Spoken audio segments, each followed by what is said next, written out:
हिंदी का foundation batch चल रहा है, उसमें हम लोग ने व्याकरण जान लिया है, हिंदी का व्याकरण जान चुके हैं, व्याकरण वाला पूरा पोर्शन जान लिया है, व्याकरण को पूरा समझा हम लोगों ने। अब उसके बाद हम पढ़ेंगे अगला संधि। संधि को इसी के साथ पढ़ना अति आवश्यक है मेरे भाई, क्योंकि और सारा चैप्टर हम जानेंगे, समझेंगे अच्छे से, बहुत अच्छे से जानेंगे, लेकिन उससे पहले हमारा होता है संधि वाला। क्योंकि संधि इसके साथ क्यों समझा रहा हूं मैं, आप जरा समझने का प्रयास कीजिएगा। जैसे व्याकरण में बहुत सारी चीजें हमने जो पढ़ी है ना, जो व्याकरण पढ़ी है, जैसे स्वर है, स्वर पढ़े हैं, स्वर पढ़े हैं, व्यंजन पढ़े हैं, तो इन शब्दों का हमें यूज करना पड़ेगा ना। इनको जमाएंगे तो इनका यूज करेंगे कहां पर, संधि में। तो हमें अगर संधि को हम बाद में पढ़ते हैं, व्याकरण के तुरंत बाद अगर संधि नहीं पढ़ते हैं और संधि को छोड़कर दूसरा चैप्टर पढ़ते हैं पहले, तो इसका कनेक्शन थोड़ा कम बैठ पाएगा। और अगर आपने संधि पढ़ ली, व्याकरण पढ़ा, व्याकरण बाद आपने संधि पढ़ा, तो आपका कोई भी चैप्टर हो स्टार्ट करने में कनेक्शन अच्छा बनेगा, समझने में अच्छा आएगा, आप अपने दिमाग में हर चीज बिठाते हो जाएंगे। तो हम बात करेंगे किसके बाद, व्याकरण के बाद अब संधि की बात करते हैं। आज हम संधि की बात कर रहे हैं। तो संधि में अगर मेरे दोस्त आपको अगर बताया जाए, अगर आपको समझाया जाए कि जो हम लोग पढ़ने जा रहे हैं वो क्या चीज पढ़ने जा रहे हैं, वो पढ़ने जा रहे हैं हम लोग क्या, जो भी जैसे संधि वाली बात है, तो इसको आज हम पढ़ने जा रहे हैं। ठीक है, ये संधि वाली बात को हम पढ़ने जा रहे हैं, तो इसको पढ़ेंगे और समझेंगे हम।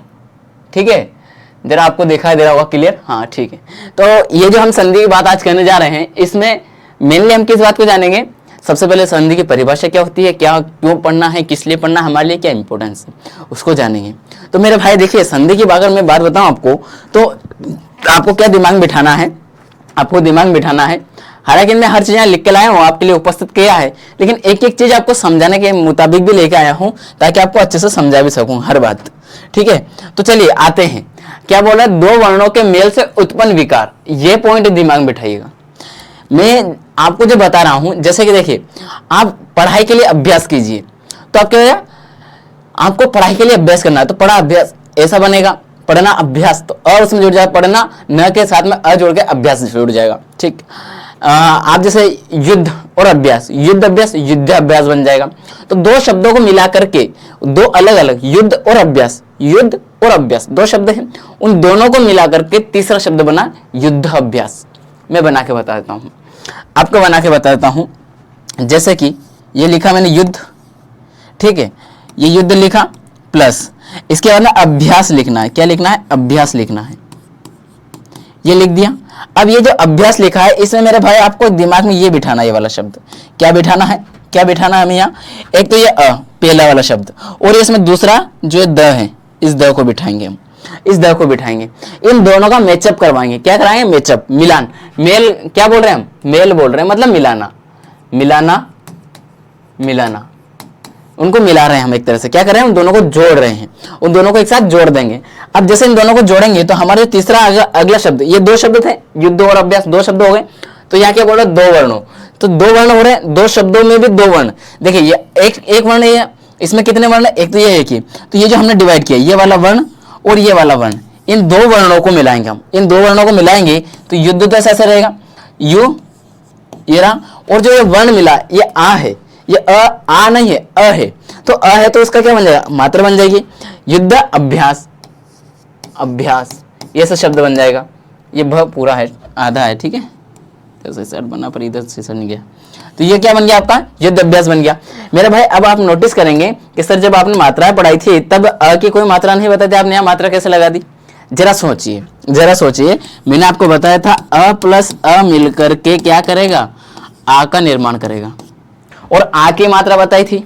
तो यहां आपको क्या समझना है कि इस द के अंदर एक अ पहले से है, जैसा कि मैंने बताया था, किसी भी व्यंजन में, कोई भी व्यंजन हो, उस व्यंजन में अग्र डंडा नहीं है, ये नहीं है, तो आपका क्या बनेगा वो, तो वो उसके अंदर स्वर विराजमान होगा, स्वर हो गए होगा, निश्चित होगा। और स्वर कौन सा होगा, कोई ना दिखे तो अ तो रहेगा ही रहेगा, अगर किसी भी स्वर की मात्रा ना दिखे तो अ उसके अंदर निश्चित रूप से रहता है।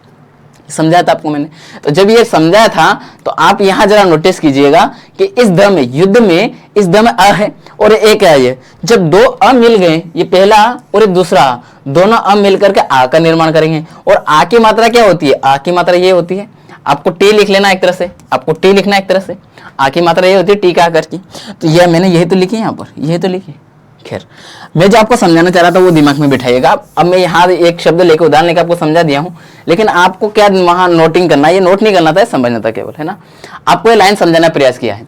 दो वर्णों के मेल से उत्पन्न विकार, जो परिवर्तन हुआ, विकार का मतलब क्या है, जो परिवर्तन हो रहा है, क्या परिवर्तन हो रहा है, उस परिवर्तन को क्या कहते हैं, संधि कहते हैं। उस परिवर्तन को संधि कहते हैं। संधि किसको कहते हैं, जो दो वर्ण के मेल से अगला वर्ण बन रहा है और उसमें जो परिवर्तन आ रहा है उन वर्णों में, उसे ही क्या कहेंगे आप, संधि कहेंगे।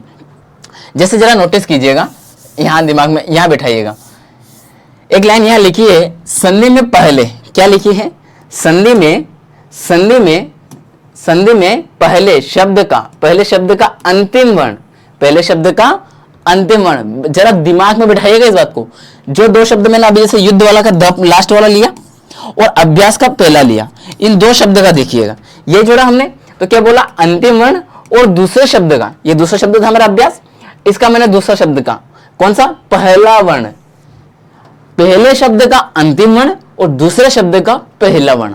जरा बैठाइएगा, कंफ्यूज होएगा मत, कंफ्यूज आइएगा मत, दिमाग में ये बात क्लियरिटी के साथ रखना कि पहला है उसमें अंतिम बार रहेगा और जो ये दूसरा वाला है उसमें पहला रहेगा, ठीक है।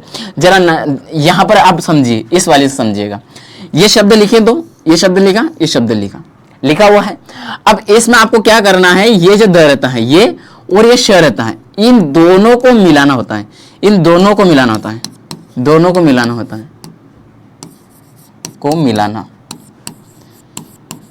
मिलाना ही संधि है। थोड़े शॉर्टकट तरीके से संधि की परिभाषा बना रहा हूं, जरा दिमाग में इस बात को लिखिएगा मेरे भाई, इसको समझते हुए लिखते हुए चलेगा कि जब अंतिम शब्द, ये आपको कहीं लिखी नहीं मिलेगी, ये मिल जाएगी, लेकिन ये फॉर्मूला नहीं मिलेगा। जो फॉर्मूला लेके आए हो ना, वो आपके लिए लाए हो स्पेशल अलग से। तो क्या है, ये पहला शब्द है और ये दूसरा शब्द है, इनमें एक शब्द, दो और ये तीन, तो इसका तीसरा वाला शब्द लेंगे, पहले का तीसरा लेंगे, दूसरे में भी तीन शब्द हैं तो दूसरे का पहला शब्द लेंगे, और इन दोनों को मिलाने के बाद जो परिवर्तन अगला शब्द बन रहा है, वो नया शब्द जो बन रहा है, नया शब्द जो गढ़ रहे हैं, वही क्या होगा, वही संधि होगा।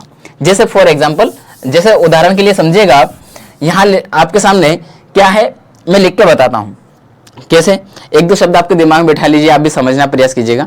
जैसे कि अगर आप दिमाग में बैठाएंगे तो आप बोलेंगे कि सर जो साकार यहाँ लिखा हुआ है, जैसा आप उसी को मान लीजिए, साकार ही ले लीजिए, जो शब्द लिखा है उसी को जरा नोटिस कीजिएगा।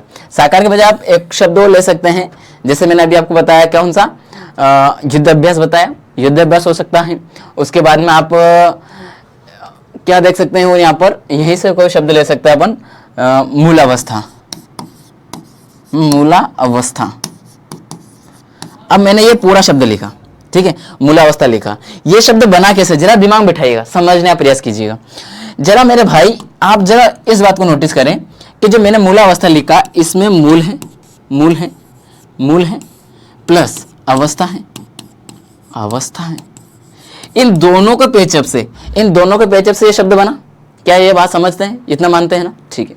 जरा यह दिमाग बिठाइएगा, इस मूलावस्था में ये आ की मात्रा बन रही है, ये आ यहां पर रहा, और एक अ यहां है। जरा यहां पर कैसे अ निकलेगा वो निकाल के बताता हूं, ध्यान से बैठिएगा। ये मूल है तो म प्लस, अब इसमें नीचे हलंत नहीं लगा रहा हूं। अगर हलंत नहीं लगा रहा हूं इसका मतलब साफ है कि उसमें अंदर अ है, लेकिन मैं इसमें हलंत लगाता हूं और ओ लिख देता हूं कैपिटल।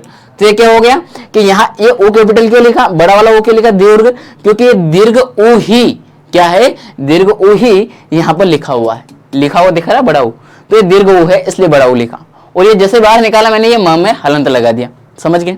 उसके बाद में आप किसी भी शब्द का संधि विच्छेद कैसे करेंगे, उसमें वर्ण कितने हैं इसका मूल्यांकन कैसे करेंगे, वो संधि विच्छेद में समझना। इसीलिए मैंने जब आपको वर्ण पढ़ाया वहां वर्णों को तोड़ना नहीं बताया, वर्ण विन्यास नहीं करना सिखाया, वर्ण विन्यास में संधि के साथ में सिखाऊंगा, क्योंकि एक ही तरीका वर्ण विन्यास का है, वही तरीका संधि विच्छेद का, जो दोनों को एक साथ कनेक्ट करके पढ़ेंगे। तुलनात्मक अध्ययन में क्या होगा आप कभी नहीं भूलेंगे, ठीक है। आपको हर टीचर अलग अलग तरीके से पढ़ाएगा, मेरा पेशकश इससे होने वाला है, ठीक है। आपको केवल क्या करना है, कंटिन्यूटी बनानी है, समझने का प्रयास करिए मेरा भाई। इसके बाद में क्या आ रहा था, ये तो हो गया मूल लिख लिया, उसका अर्थ क्या ल है, तो ये ल लिखा, इसमें लगे हलंत, तो ये हलंत लगाने के बाद जो मेरा अ निकल का है। जरा ध्यान दीजिए मेरे भाई, ये पहले वाले में, ये पहले वाला शब्द है, इसका हमने पूरा ये मूल शब्द लिखा है, ये क्या लिखा है, मूल लिखा है। मूल में आप नोटिस करेंगे कि आखिरी में क्या आ रहा है, अंतिम वर्ण आ रहा है। और जो अवस्था है, अवस्था में पहला वर्ण आपने यहां पर नोटिस ये की होगी कि यहां जो लिखा था दो वर्णों के मेल से, तो ये अंतिम वर्ण है, और यहां क्या बोला, अंतिम वर्ण, तो पहले का अंतिम वर्ण और दूसरे का पहला वर्ण, समझ में आया। इन दोनों के मिलाने से जो विकार उत्पन्न हो रहा है, जो परिवर्तन आ रहा है, देखिए यहाँ मूल लिखा था, यहाँ अवस्था लिखी थी, अब आप यहाँ देखेंगे कि यहाँ से अ ही गायब है, मूला अवस्था हो जा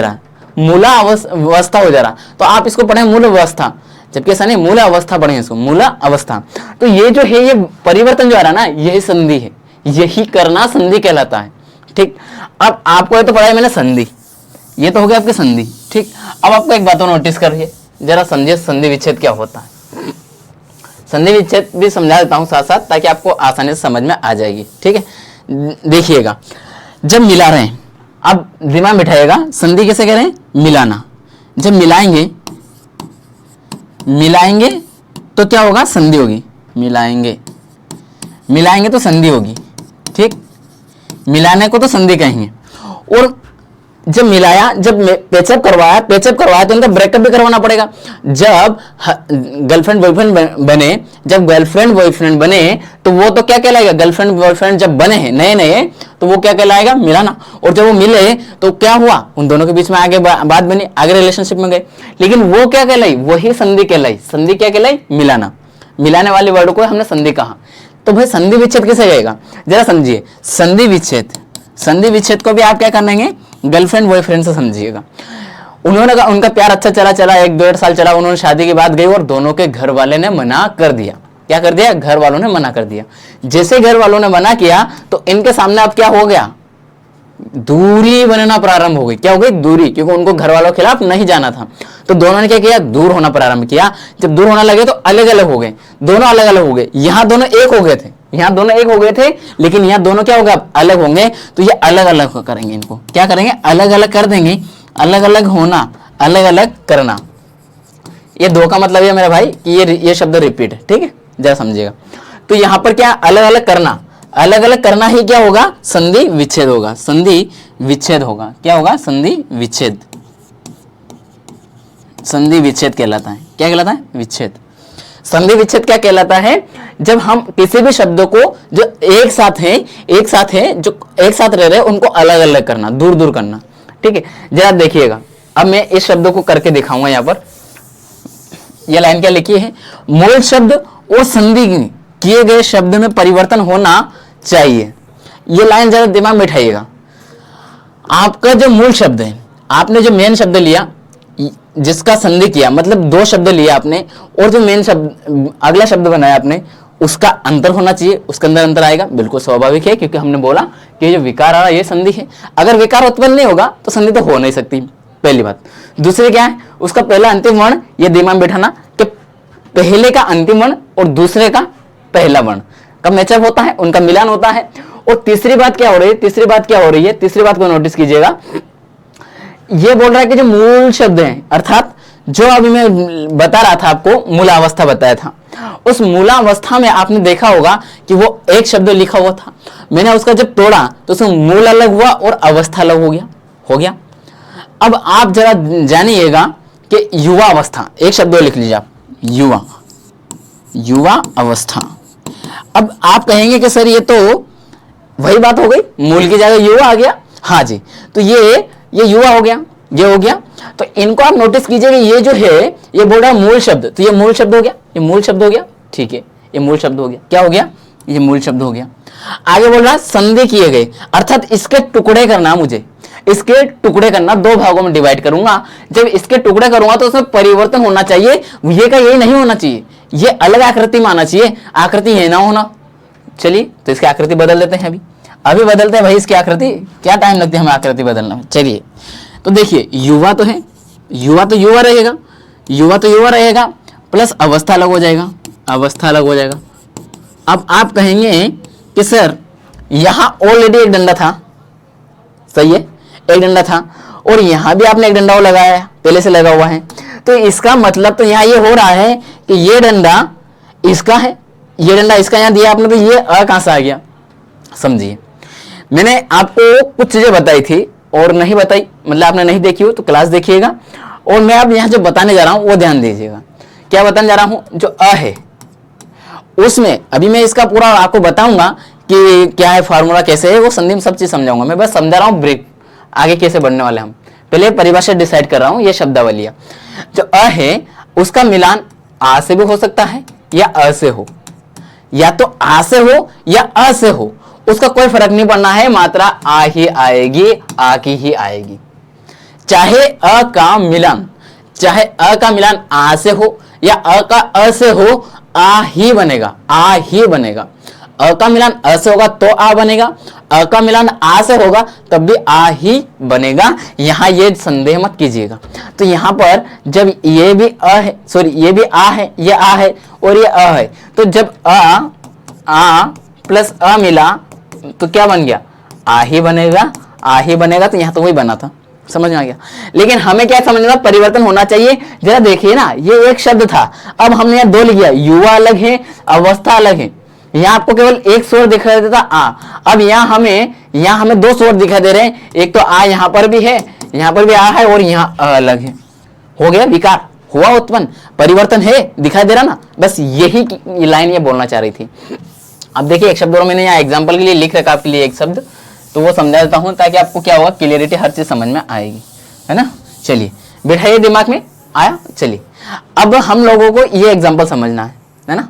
क्या लिखा है, साकार, क्या लिखा है, साकार लिखा है। जरा ध्यान से देखिए, साकार शब्द बना किससे, साकार शब्द बना किससे है वो देखिएगा इधर। तो साकार शब्द के अगर हम देखें तो इसमें क्या बना, स बना, स बना, ओ नो ये क्या हो गया, अच्छा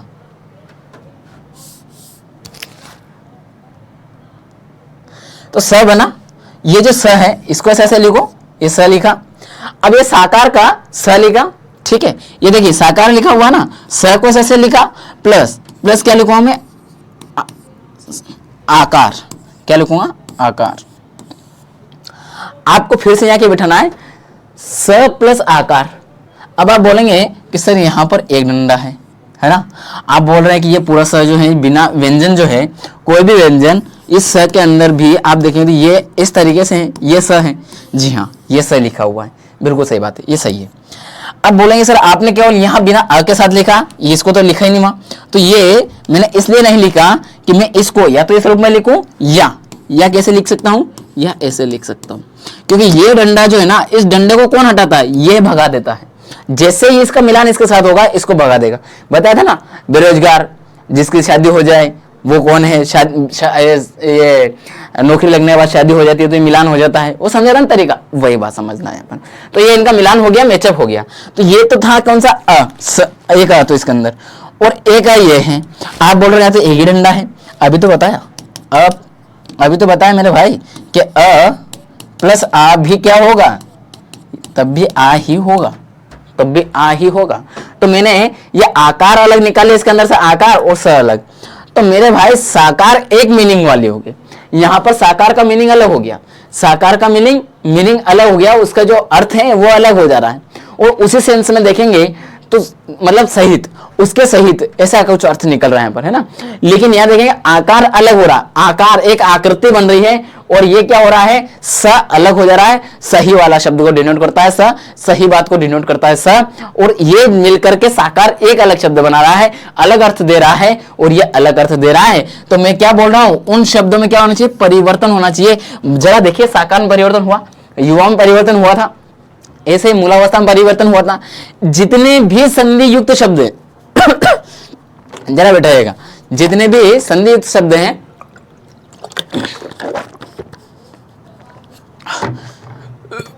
उन सब में, जितने भी संधि युक्त शब्द हैं उन सब में ये स्थिति आपको उत्पन्न होती दिखेगी कि उनका जब संधि विच्छेद करेंगे तो मूल शब्द और जो अलग किए गए संधि किए गए शब्द हैं उनमें अंतर होगा, अनिवार्य परिवर्तन होगा। चलिए आगे चलते हैं। क्या है? संधि विच्छेद। अब मैंने आपको भी बताया संधि के नियमों से बने वर्णों को पुनः मूलावस्था, अब देखिए यहाँ मूलावस्था लिखा हुआ है, मूलावस्था में लाना संधि विच्छेद कहलाता है। मैं यहाँ ये बोल दूं मूलावस्था हो जाएगी कि जो उसकी मेन जो शब्द था उसमें लेके आना, मतलब जैसे कि मैं बताऊं आपको ये मूलावस्था शब्द ही ले लेते हैं, मूलावस्था ले लेते हैं। ये मूलावस्था ऐसा होगा, ये मूलावस्था ऐसे होगा, मूल अवस्था ऐसे लिखा होगा, ऐसे लिखा होगा, मैंने दूर दूर लिखा आपको समझाने के लिए। ये मूल अवस्था ऐसे अलग अलग लिखे होंगे दोनों। जब ये दोनों अलग अलग लिखे होते हैं तब की बात कर रहे हैं हम, तो ये जब अलग अलग लिखे हों तो उसमें दिमाग में क्या बिठाना है? इन दोनों का हमने मिलान करवाया था, इन दोनों का मिलान करवाया, जब इन दोनों का मिलान करवाएंगे तो ये शब्द बन जाएगा, बन रहा है, समझ रहे हो ना? अब ये जब शब्द बना तो इसको अलग तोड़ा, इसको अलग किया, जब अलग करेंगे तो किसके नियमों से करेंगे? संधि के नियमों से, क्योंकि जिसको मिलाया था उसी को अलग कर देंगे। देखिए इसको समझिए संधि और संधि विच्छेद कैसे कहेंगे। आपको एक शॉर्टकट तरीका समझा रहा हूं ये, अब क्योंकि ये सारी बात समझा दी है, अब मैं आपको समझाने के वहां आ गया मेन मुद्दे पर। जो आपको नोट करना है, दिमाग में बिठाना है, शॉर्टकट एग्जाम की दृष्टि से क्या है कि आप जैसे ही संधि पढ़ें तो संधि में आपको दिमाग में बिठाना है कि आप सबसे पहले क्या बिठाएंगे अपने दिमाग में? आपको संधि में सबसे पहले जब संधि किसे कहेंगे तो किसे कहेंगे, इसको दिमाग बिठाने के लिए आपको क्या करना है? मिलाना है। संधि में क्या करेंगे? मिलान करोगे, किसका? जीएफ प्लस गर्लफ्रेंड का मिलान, ये दिमाग बिठाइए। जीएफ और हो no no no no no, GF BF, BF और जीएफ का मिलान करवाना है। मिलान ही संधि है। कैसे? जरा इसको ऐसे समझिएगा, मतलब ये जोकली तरीके से समझा रहा हूं आपको, व्यवस्थित परिभाषा लिखी वो दिमाग में बिठाना, केवल ये समझने के लिए, मात्र समझना, मात्र समझने हेतु, समझने हेतु। ठीक, ये बात मैं यहां लिख दे रहा हूं ताकि आप कल को ये ना बोले कि सर आपने तो ऐसा समझाया था हमें, आपने तो समझाया था हमें। इसको मैं हाईलाइट भी कर दूंगा आपके लिए, लो कर देता हूं ना अभी हाईलाइट, ये लो, केवल समझने के लिए है ये चीज, है ना। चलिए खैर आते हैं अपने जो मूल बात है वो समझाना, जो समझाना था वो समझिए। जब आप किसी भी क्या करेंगे, जब आप संधि की बात करेंगे तो जो गर्लफ्रेंड बॉयफ्रेंड होते हैं वो जो एक साथ मिलान में आते हैं, जब वो दोनों मिलते हैं क्या होते हैं? जब दोनों मिलते हैं तो ये तो कौन सा हो रहा है? जब वो रिलेशन में आता है, जब वो मिलते हैं मतलब वो दोनों बातचीत करते हैं, अच्छे से रहते हैं, उनका कोई पहले कोई बात नहीं होती थी, लेकिन बातचीत होने लग गई। तो जब बातचीत होने लगी, प्रारंभ हो गई, तो ये क्या कहलाएगी? यही संधि कहलाएगी, यही संधि कहलाती है, इसी को संधि कहते हैं, ये संधि कहलाती है। ठीक है, अब आपको यहां एक शब्द दिमाग में बिठाना है, ये तो हो गया, ठीक है, आपको ये तो बिठा दी मैंने क्या कि इसको संधि कहेंगे। तो सर संधि विच्छेद क्या है? जरा संधि विच्छेद भी समझ लीजिए। संधि विच्छेद, संधि विच्छेद को आप ऐसे समझिए, संधि विच्छेद को आपको क्या करना है? संधि विच्छेद को आपको इस तरीके से समझना है कि आप जरा सा भी विवादों के घेरे में ना रहें। ठीक है, अपनी परीक्षा की दृष्टि से आपको हर चीज याद होना चाहिए। संधि को ऐसे समझना, संधि विच्छेद को, कि जब हमने यहां क्या किया था, यहां पर इन दोनों को मिलाया था, ना, और विच्छेद में क्या कर देंगे? दूर कर देंगे। क्या कर देंगे? दूर कर देंगे। तो जीएफ और बीएफ को क्या करेंगे हम? दूर करेंगे, ब्रेकअप करवा देंगे, दूर करेंगे, दूर करेंगे। क्या करोगे? दूर करोगे, अर्थात क्या कर देंगे? ब्रेकअप करवा देंगे। ब्रेकअप करवा देंगे। जैसे ये ब्रेकअप हुआ, इनका ब्रेकअप हुआ और यही संधि विच्छेद होगी। ब्रेकअप यही क्या हो जाएगा? इसे ही संधि विच्छेद कहते हैं, संधि विच्छेद कहते हैं, विच्छेद कहते हैं। जरा समझिए, अब टेक्निकल भाषा में आइए। टेक्निकल भाषा में क्या कि संधि में तो हम उन शब्दों को मिला रहे हैं जब शब्दों को मिलाना हो तो संधि होगा, और जब शब्दों को दूर दूर करेंगे तो वो क्या कहलाएगी? संधि विच्छेद कहलाएगी। विच्छेद का अर्थ होता है दूर दूर करना, बिखेरना। ये मैंने गर्लफ्रेंड बॉयफ्रेंड का लिया, ये आपके दिमाग में कभी नहीं भूलेगा, कभी नहीं भूलोगे, संधि परिभाषा रटने की आवश्यकता नहीं पड़ेगी, इसलिए एग्जांपल लिया है समझाने के लिए, ठीक है, अन्यथा कोई ना ले मेरा भाई। चलिए अब यहाँ एक शब्द और लिखा था शुभारंभ।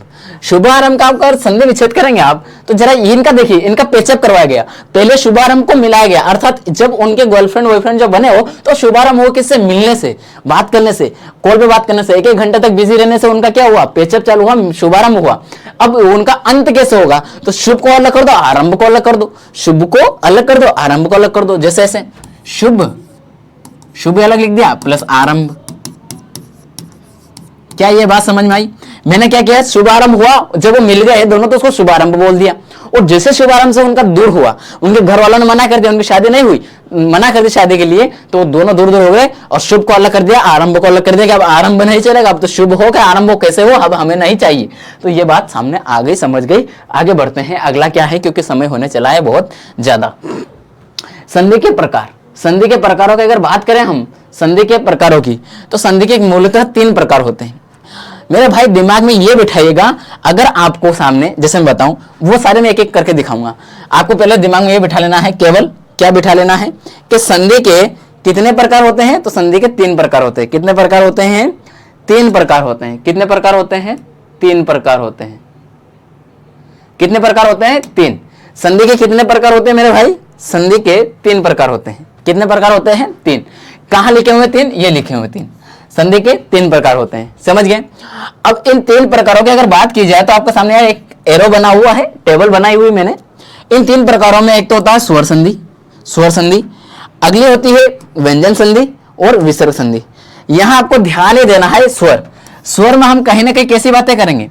स्वर में हम मेरे लिए शुरुआत करेंगे तो इसमें स्वर के ऊपर ध्यान रहेगा। अब मैंने आपको स्वर बताया, स्वरों की संख्या कितनी थी? स्वरों की संख्या कितनी बताई थी? स्वरों की संख्या बताई थी आपको मैंने 11। आपको याद कुछ नहीं करना है, याद तो मैं जहां जहां उसके समय टॉपिक होगा ना तब उस फैक्ट को कवर करवाता चलूंगा ताकि आपके दिमाग में बैठ जाए। मात्रा की दृष्टि से कितने थे? 10 थे, ठीक है। बाकी वो सब धीरे धीरे बताऊंगा, दीर्घ क्या होता है क्योंकि अभी आएगा ना आगे, इसलिए ओके। दीर्घ स्वर कौन सा, लघु स्वर कौन सा, वो बता दूंगा। खैर अब आगे चलते हैं कि ये जो स्वर है इसके 5 प्रकार है, इसके 5 प्रकार है, इसके 5 प्रकार है। कितने हैं? 1 2 3 4 5।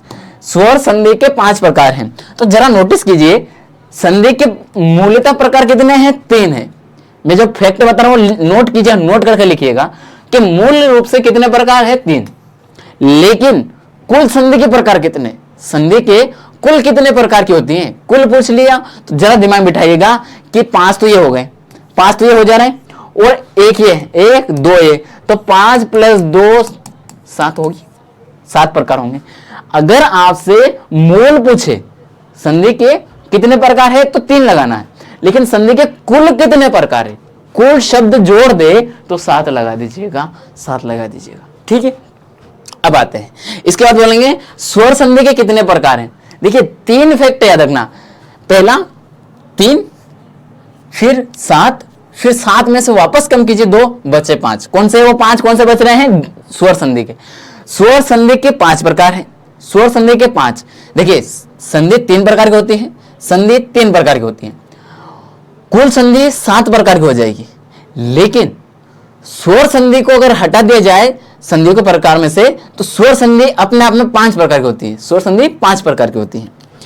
अब इन 5 प्रकारों को जान लें, पहले 5 प्रकार को जानना है, उसके बाद स्वर संधि का जो परिभाषा वो समझ लेंगे, वो अलग बात है। हालांकि सबकी परिभाषा जानेंगे हम, बहुत आसानी से समझाऊंगा तुम्हें ये परिभाषा में। ऐसा बहुत ही क्या है, स्वर से स्वर का मेल होने से जो विकार होता है उसे स्वर संधि कहते हैं, और स्वर संधि के 5 प्रकार होते हैं। मेनली पहले ये समझे, ये परिभाषा अभी समझाता हूं।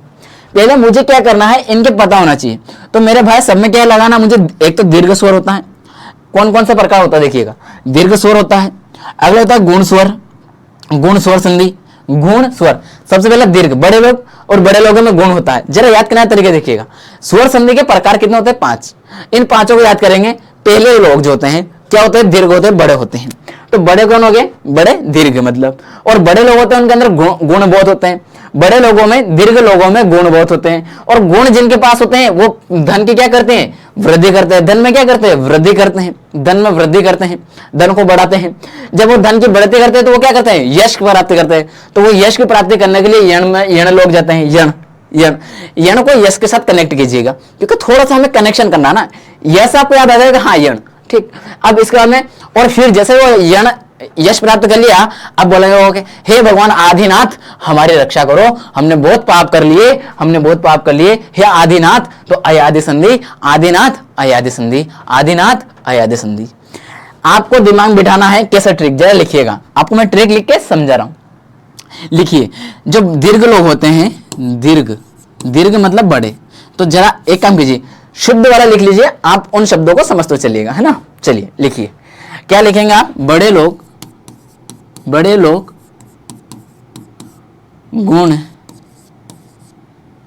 बड़े लोगों के पास, सॉरी ऐसा लिखिए, बड़े लोगों में गुण होते हैं, गुण होते हैं, गुण होते हैं, ठीक है। इसके बाद में वो जो गुण होते हैं वो क्या करते हैं, धन में वृद्धि करते हैं, धन में वृद्धि करते हैं, धन में वृद्धि करते हैं, ठीक। धन में वृद्धि कर ली, और जब धन में वृद्धि कर तो वो यश प्राप्त करते हैं, यश प्राप्त करते हैं, यश प्राप्त करना चाहते हैं, यश प्राप्त करना चाहते हैं। और यश मिलने के बाद कहते हैं भगवान से कि हे आदिनाथ रक्षा करो, हे आदिनाथ रक्षा करो, हे आदिनाथ, आदिनाथ रक्षा करो। जरा दिमाग में यहाँ बिठाइए मेरे भाई, जब मैं आपको एक ट्रिक बता रहा हूं तो इस ट्रिक को आपको क्या करना है, एक एक शब्दों को दिमाग में समझते हुए चलना है, क्योंकि भाई ऐसा ट्रिक है आपको, ये ट्रिक तो है ना आपको कहीं नहीं मिलने वाली, क्योंकि ये मैंने किसी कॉपी थोड़ी ना की है भाई, ये मेरी अपनी है, इसमें मेरा कॉपीराइट बनेगा ना, ये मेरी है, ठीक। तो जानिए इधर क्या है, बड़े लोग जो हैं, बड़े लोग मतलब दीर्घ लोग क्या करते हैं, बड़े लोग क्या करते हैं, गुणवान होते हैं, उनको ऐसा लगे बड़े लोगों में गुण होते हैं, गुण विराजमान होते हैं उनके अंदर, भाई ऐसा वो उनके अंदर घमंड है इस बात का, ठीक है, ये बिठाइएगा, बड़े लोगों में गुण होते हैं, ऐसा वो मानते हैं। और जब वो मानते हैं तो क्या करते हैं, अपना जो धन है, धन दौलत, उनमें वृद्धि करते हैं, उसके लिए वो चाहे जितना गिर जाए कोई दिक्कत नहीं उनको, भाई उनको कोई मतलब नहीं है कि वो कैसे लाए, चाहे वो ब्लैक का पैसे कमाए, लेकिन वो वृद्धि करेंगे धन में। जब धन में वृद्धि करेंगे तो वो क्या होगा, ऐश और आराम करेंगे, ऐश और आराम करने के लिए क्या करेंगे, ऐश और आराम करते हुए वो यश प्राप्ति करना चाहेंगे, ऐश और आराम में यश प्राप्ति करेंगे, लेकिन उन्होंने पाप से पैसे कमाए। जब पाप से पैसे कमाए तो उनको जब यश प्राप्त कर रहे थे तब उनको ज्ञात होता है कि भगवान उनको यश नहीं दे रहा है, उनको दुख देना चाहता है, तब कहते हैं हे आदिनाथ रक्षा करो हमारी, अब हमसे ना झेला जावे वो, अब हमारे बस की बात नहीं है। तो जरा ये तो हो गए पांचों संधि, स्वर संधियों के प्रकार, है ना। चलिए, स्वर संधि जो है उसके 5 प्रकार है, पांचों प्रकारों को हमने इस ट्रिक के माध्यम से समझा। ट्रिक में क्या लिखा है कि हे भगवान, क्या बोले कि हे भगवान, दीर्घ स्वर संधि में कहते हैं, दीर्घ लोग, बड़े लोग कहते हैं कि हमारे अंदर गुण है, दीर्घ लोग ऐसा कहते हैं कि हमारे अंदर गुण है, और जब गुण है तो वो क्या करते हैं, धन की वृद्धि करते हैं, चाहे वो भ्रष्टाचार करो, कुछ भी करो, कैसे भी अरेंज करो, लेकिन वो अपना धन को बढ़ाते हैं। जब धन को बढ़ा लेते हैं तो वो क्या करते हैं, ऐशोराम चाहते हैं, ऐशोराम करने के लिए यश प्राप्त करना चाहते हैं, ऐशोराम के साथ वो यश प्राप्त करना चाहते हैं। जब वो यश प्राप्त करते हैं तो यश प्राप्ति में जब जाते हैं भगवान के पास, तो भगवान उनको कहता है कि हे पार्थ, ये तुम्हारे बस की ना है, तुमने पाप करके पैसे कमाए। तो फिर वो कहते हैं हे आदिनाथ हमारी रक्षा करो, हे आदिनाथ हमारी रक्षा करो। समझ गए, यही ट्रिक थी, यही बात थी। चलिए अब आते हैं, हम हर जगह हम चीजों को बड़े ट्रिक के अंदर समझ रहे हैं, ठीक है। चलिए अब आ जाइए, अब आ जाइए जरा, कहाँ आना आपको, ये देखिए, जो स्वर संधि का हमें क्या समझना था, परिभाषा समझनी थी। स्वर संधि की परिभाषा को समझाने से समझाऊं मैं, तो जरा थोड़ा नोटिस कीजिएगा मेरे भाई। कैसे नोटिस कीजिएगा कि स्वर से स्वर का मेल, यहां आपको क्या करना है, स्वर याद कीजिए। अगर स्वर शब्द है तो क्या उसके अंदर व्यंजन जोड़ सकते हैं, नहीं जोड़ेंगे। स्वर में व्यंजन जुड़ा तो अलग ही आकृति बन जाएगी। तो यहां क्या करना, जब स्वर संधि की बात की जाए तो स्वर से स्वर का मिलान। स्वर कितने होते हैं, स्वरों की संख्या 11 होती है। इनमें जो अलग अलग डिवाइड है उनको यहाँ जरूरत नहीं, हमें यहाँ हमें ये जरूरत है कि स्वर से स्वर, चाहे वो अ हो, चाहे वो अ हो, चाहे वो आ हो, चाहे वो ई हो, चाहे ई हो, चाहे ओ हो, चाहे ऊ हो, ऊ हो, चाहे वो ए हो, चाहे वो आई हो, चाहे वो ओ हो या औ हो, कोई सा भी हो। इन 11 में से कोई सी भी स्वर हो, उन स्वरों का आपस मिलान, चाहे वो अ से आ का हो या आ का ई से हो, या अ का ई से हो, या अ का ओ से हो, या अ का ओ बड़ा ओ से हो, अ का ए से हो, अ का आई से हो, अ का ओ से हो, और अ का औ से हो। किसी भी स्वर से स्वर का मिलान होने पर क्या होती है, जो मिलान होता है उसके बाद जो उसमें शब्द में परिवर्तन आ रहा है, जो विकार उत्पन्न हो रहा है, विकार का मतलब क्या होता है, परिवर्तन। विकार का मतलब क्या होता है, परिवर्तन। जब परिवर्तन उत्पन्न हो रहा हो तो उसे ही क्या कहते हैं, स्वर संधि कहते हैं। स्वर से स्वर के मिलान पे जो उत्पन्न हो रहा विकार, उसी को केवल याद रखना, स्वर से स्वर में विकार, बस इतना सा दिमाग बिठाइएगा, इसमें स्वर संधि की परिभाषा कंप्लीट। अब हम आगे चलते हैं, दीर्घ स्वर को समझेंगे, गुण स्वर संधि को समझेंगे, वृद्धि को समझेंगे, यण को समझेंगे, अयादि को समझेंगे, और आज की क्लास को यहीं ब्रेक करेंगे, समझेंगे अगले क्लास में, क्योंकि अब समय होने चला है अगली क्लास का। तब तक के लिए आप क्या कीजिए, हमारे इस चैनल पर अगर पहली बार आए हो तो ज्वाइन कर लीजिए, मतलब सब्सक्राइब कर लीजिए, बेल आइकन ऑन कर लीजिए, ताकि जैसे लाइव क्लास चले आपको तुरंत अपडेट मिल जाए, नोटिफिकेशन मिल जाए। चलिए मिलेंगे अगली क्लास में, तब तक के लिए जय हिंद, जय भारत।